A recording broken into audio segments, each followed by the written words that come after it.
Our next subject is rapport. In your notes, anywhere you want, there's no place for it, just write rapport is power. Rapport is power. Earlier today we said anything you want to achieve, anything you want to learn, master, experience, there's somebody out there who has a life experience, the understanding, the network, the capital, the thing you need to be able to achieve it. But they're not going to give you what they want, or they're not going to give you what you want, rather, and need, until you first give them what they want and need.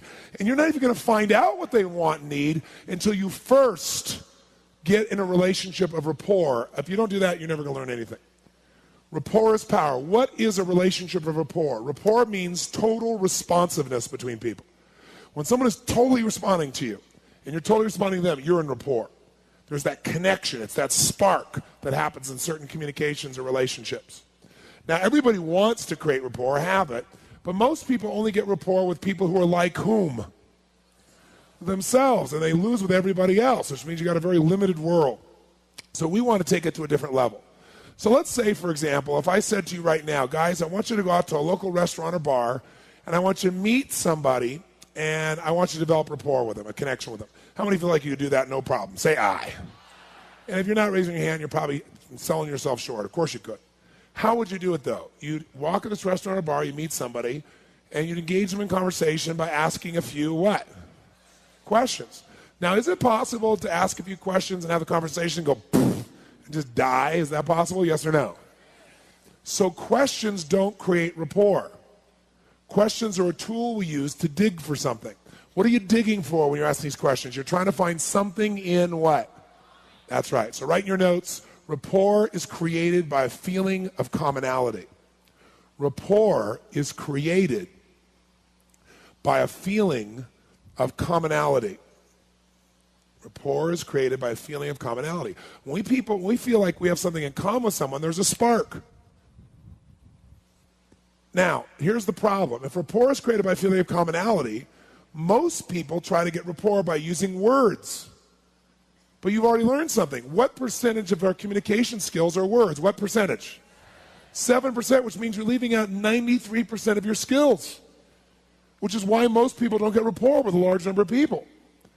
You know, what do? You walk in a restaurant or a bar and go, hi, what's your name? Where are you from? Why are you here? And the person says, my name's Habib. I'm from Iraq. I'm a terrorist. I'm here to kill people. And you go, amazing. Me too. No. See, words don't always work, do they? But there is something that always works to get rapport, and it's something called matching and mirroring. Matching and mirroring. Now, matching and mirroring came about 35 years ago when we've all done matching and mirroring our whole lives. But the person who pointed out was Milton Erickson. Dr. Erickson was a genius. What he did was he was a medical doctor, but he also was a psychologist and a hypnotherapist, probably the best that ever lived. And people would come to see him who try to change everything anywhere else in their life, nothing would work. They see him for one session, he'd handle it. And the reason is because he understood something. He understood that you have both a conscious mind and a subconscious mind. And he knew the subconscious is more powerful. It's the part that makes your heart beat 100,000 times a day without having to think about it. So he knew if he could influence your subconscious mind, he could change anything, and that's what he did. But here's how he did it. He had polio, so he was in a wheelchair. So he spent an enormous amount of time studying people. And he began to notice something about human beings, that when human beings got together, if they got in rapport, a relationship of responsiveness, they became like each other in a variety of ways. What he called, they mirrored each other. Now, I've taught this for 25 years, so I'm sure you've heard of it, and I've written it in my books, and it's been taught in a variety of other areas now. But it's one thing to know it intellectually or to understand it. It's another thing to know it while you're doing it. And that's what I want to get you to do tonight so you have a real experience of it that you won't forget. But here's the basis of it. People like people who are like whom? Themselves. And people don't like people who are not like themselves. To be more specific, write this down. People like people who are like themselves or who are like how they would like to be. People like people who are like themselves or are how they would like to be. People like people who are like themselves or how they would like to be. So question, I'd like you to think of someone you really, really like a lot. And then if you would, raise your hand if this person is either like you or they're like how you want to be. If that's true, raise your hand and say, I. Of course, that's why you like them. Now, think of someone you don't like. And I'm sure you like everyone, but if you once were an unspiritual person and felt these feelings, someone you don't like, raise your hand if they're not like you or they're not like how you want to be. If that's true, raise your hand and say, I. And that's the opposite. People don't like people who are not like them or are not like how they want to be. That's the bottom line of it. So this concept, Erickson noticed, he used it in the following way. Watch me. If you came in to see Dr. Erickson, instead of talking to you intellectually and trying to get through to you, he'd go right for the jugular by getting your nervous system connected to him, getting rapport. So if you came to him and you said, Dr. Erickson, I don't know, this is a waste of time. I've tried everything and I don't know, I think I should just go. He would do this. He'd go,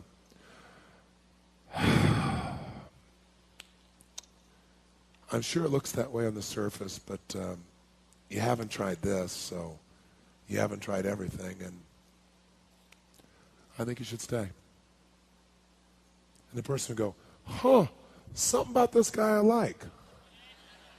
You know, he's not over the top, you know what I mean? He's like really real. There's just something about him that feels down home and real to me, right? If you came in to see him and he said, Dr. Erickson, I've tried everything. It's a waste of my time. I'm out of here. He'd say, you sit down. You haven't tried everything. You've not done this before. You're staying right here. The guy goes, hey, I like this guy. He's got some spunk, kick ass. Maybe he could do something. See, he became like the people he was communicating with, and what it was is whatever they put out, he sent the same message back, like biofeedback, and it entrained them to him. So that when he then told their unconscious what to do, their brain just did it. That was his power. Now, we all do this naturally. If you want to have some fun, go out tonight to a singles bar and watch people when they first meet. And then you can see when the rapport happens. If they finally sit down and they'll start to lean in the same direction, they'll start nodding their head at the same tempo. If one's tapping their foot, often you'll see the other one tap their foot. The volume and tone of their voice will start to mirror if they're in rapport.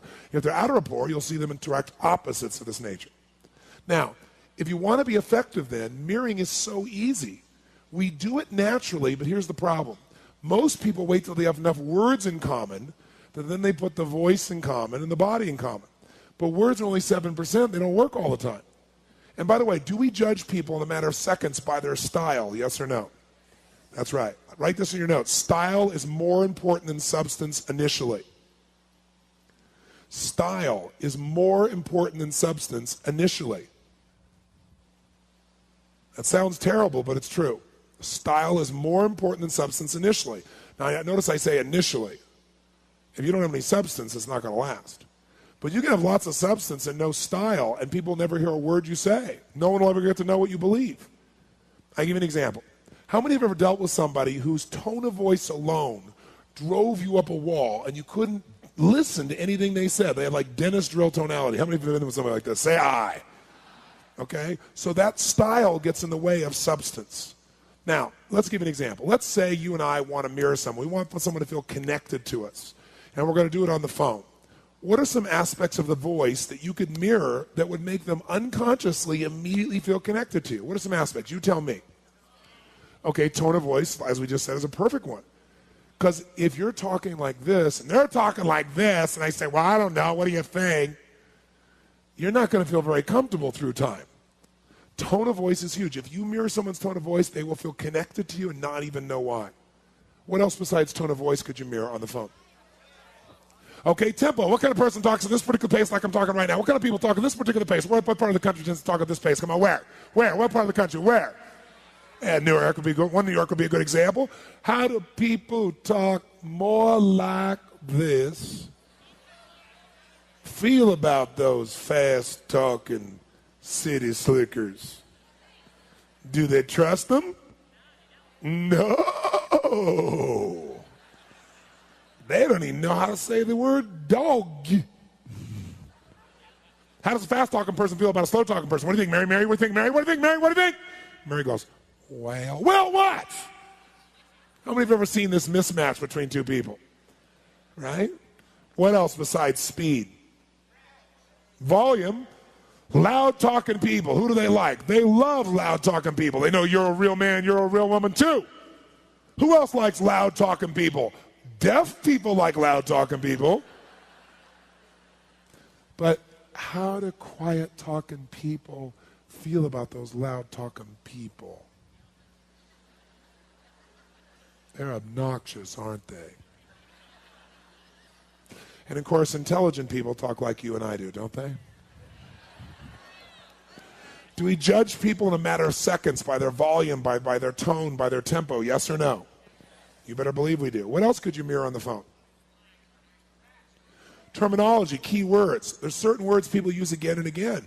If you sell real estate and somebody comes in and says, I'm looking for a magnificent home, do you want to say, oh, I have a fantastic place to show you?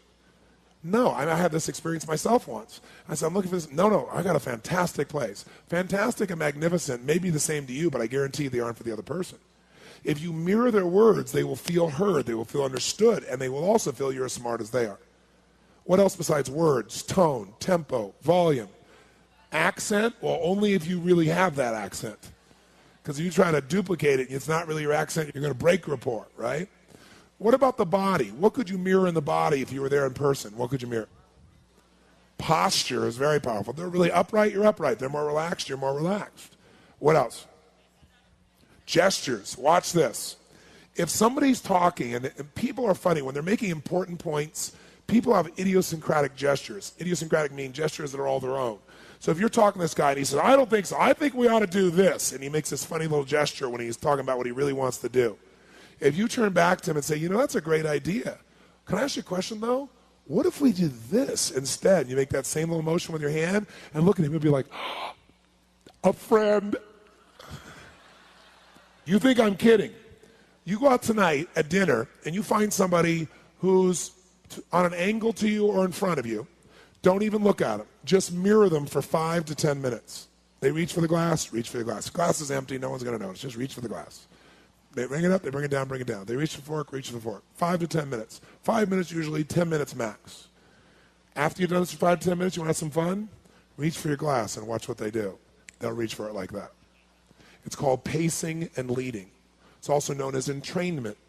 Many of you know that if you go to an old clock shop where they have those old grandfather clocks where they have the little pendulum, that once they wind them, those pendulums start out different and they all end up in sync. It's called entrainment. Women know this, but most men don't. So I'll just share this with you. Women have the ability to be like clocks with other women. When women hang out together, men, they literally end up having their periods at the same time. So that all the men are crazy during that time. Is it true, ladies? Yes or no? If they're in rapport, their periods become in sync. So if women's periods can come in sync, you could get rapport with a stranger across the room. And all you got to do is mirror them for 5 or 10 minutes and make a change, right? And it'll make it happen, all right? How many follow?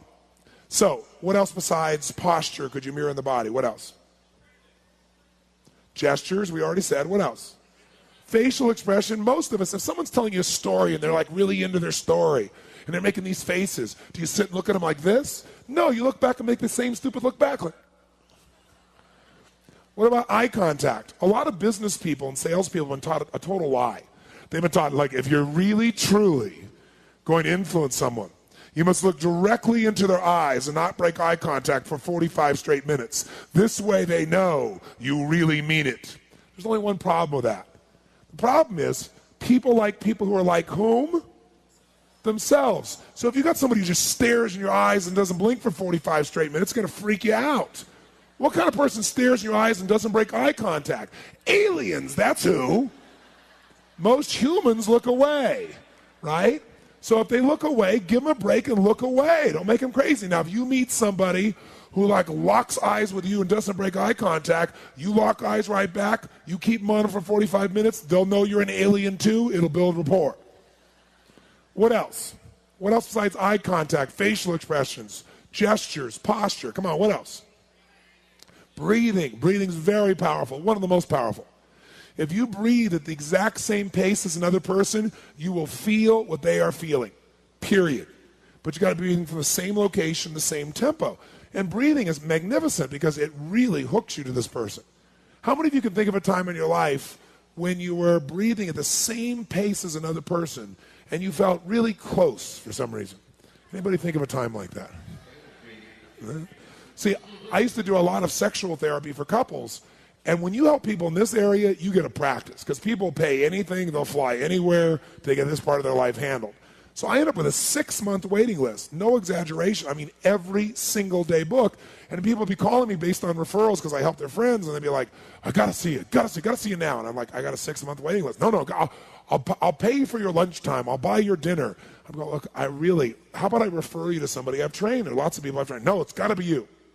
So here's how I would deal with it. I would say, okay, I will give you one of my lunches if you take an assignment I give me. But first, you got to answer some questions honestly. Here's the first question. When you make love, do you breathe in unison while you're making love? And invariably, the guy would go, huh? And I'd say, let me explain. You're here telling me about all these things you're upset with each other about. And you can talk about these things till you're blue in the face, but the real problem is you don't feel connected. You don't feel love. And I said, you don't have that feeling of total oneness with each other. And talking more about this is not going to change it. So if you really want to change this, I suggest you do this. And if you do what I'm telling you, still need me, I'll give you one of my lunches. So here's what I want you to do. I want you to go home and I want you to make love for an hour and a half minimum. And while you're doing it, I want you to breathe in unison the entire time with each other. Because what happens is you feel totally connected as one. Out of, who knows, 3 to 4 dozen people I asked to do that, only one person ever called us back and wanted to be able to do a session. Because the bond is there. So try it. Not now, later this evening. Plus, the great thing about mirroring somebody's breathing, it's very subtle. No one's going to jump out of their chair and say, would you stop mirroring my breathing? I mean, they're not going to notice. So you got breathing, you got posture, you got gestures, you got facial expressions, you got eye contact. What else could you mirror? Come on, use your brain. I know the answer. I want to see if you can come up with it. Come on. What else could you mirror? Proximity, good. What does proximity mean? Proximity means everybody has a certain amount of space that they need to be comfortable. And it's different for every single person you're going to meet in your life. So if I come walking up here like this, and I start walking, let's say, along here, and I walk up to this lady here, she's comfortable right now. If I come here, I'm right on the edge of her comfort zone. Am I right? She's, you can see it in her face. How do I know? Because the muscles in her neck went, her face went, it all tightened, and she stopped breathing. That's a clue. Now, that doesn't mean she doesn't want you to come closer, but that's the first moment of her starting to feel impact. If I come right back to here, there we go. Now she's breathing again. How many can see the difference? Can you see it? You can see all of a sudden she's breathing it. So this is more comfortable. Watch the difference here versus here. How many have had somebody do this where they get this close to your face and you just want to punch them? How many have had this experience?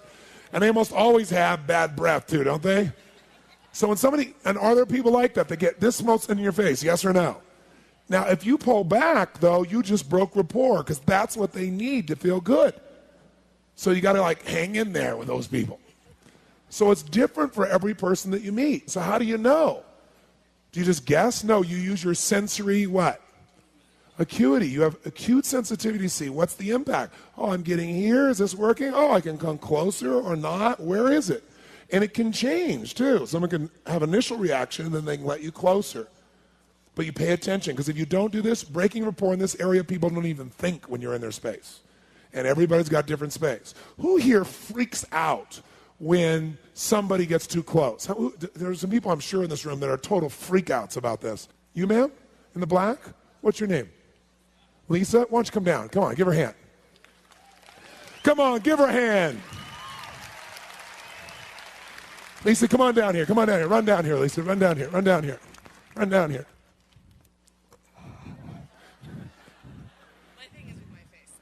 Oh, it's your face. Oh, there we go. It's the face. See, she's willing to body block me. Did you notice that? You can go, boom, we can hit bodies. That's okay. Right? But the face. Watch what happens if you get in the face. So are you enjoying the seminar? What's been your favorite part? Not this part. Not this part. Where are you going?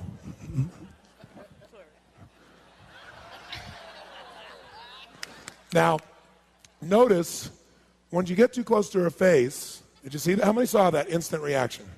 Okay? She not only pulls back, she snaps to the side. Because most people have like a force field who have this experience. Hers is more just the face. And if you got closer to her chest or something like that, they'll do one of things. This kind of person backs off. But most people are more subtle. If you get too close, here's what they do. They start kind of, you'll see them as they're talking to you, they're kind of wavering back and forth. And if you notice, their ass is moving them further and further back from you, right? Or they'll do this. They'll turn sideways. Because what does that do? It creates a sense of space, okay? So everyone's different. Now hers is not the body, and she's kind of being playful now here with this as well. But the face normally is something for her that's in effect. Now she's going different. She says, okay, I'm comfortable with you. Give her a hand. Thank you very much. Now, there's another one that's critically important, and that's touch. Now, you can get more rapport by touching some people than by anything you could ever say. But again, you got to have some sensory acuity. You can't go up and go, he looks like a toucher. Hey, man, I love your hair, really good. That's really cool, really good. You do that, you could get killed. But he's a nice man, so he didn't kill me. So we got to notice how the man shakes hands. Like, he shakes hands, he puts one hand on top of the other. Do you notice this? He reached over, I shook his hand, and immediately he brings the other hand on top like this. And when he does it, some people, when they shake your hand, they like squeeze it, see if they can break a few of your blood vessels, just to show they're a real man. Other people, they got that fish handshake. But if they fish you, you got to fish them back. Yeah, here we go, fish, right? Because that builds rapport. But in his case, it's like boom, boom, right? And you get more connection and rapport with him with that touch than anything you could ever say. Thank you. So notice, how does a person touch somebody? Like even it's in business. Notice how the businesswoman or man touches their assistant in a non-sexual way. And notice, if they come along and he comes by here and he goes, thanks a lot, Tony, and hits me like this, 3 times on the shoulder. And I come back and I say, thank you, John. I'll get more rapport by that touch than by anything that I could say to him. So touch and proximity are huge, huge. Now you might say, well, this is interesting, Tony, but what are you suggesting? Are you saying something like, okay, they sit down, I sit down. You don't have to mirror everything someone does to have rapport. It's not like they lift their leg, you lift your leg, they lean forward, you lean forward, they sit back, you sit back. You don't have to do that, although believe it or not, you can do it a lot and people not even notice. But for example, you can get rapport just with the leg position and maybe the tone of voice, because physiology is 55% of communication. If you're sitting there, let's say you cross your leg like this. Can I cross my leg like this while we're talking? Yes or no? It'll feel comfortable to you. So you start bouncing your foot like this, back and forth. Can I bounce my foot at the same tempo? If I do, you'll feel totally connected to me. If we do it at the same tempo. And by the way, I can do this for a while, and then if I don't like it, I can slow it down, and you'll slow yours down. That's pacing and leading again.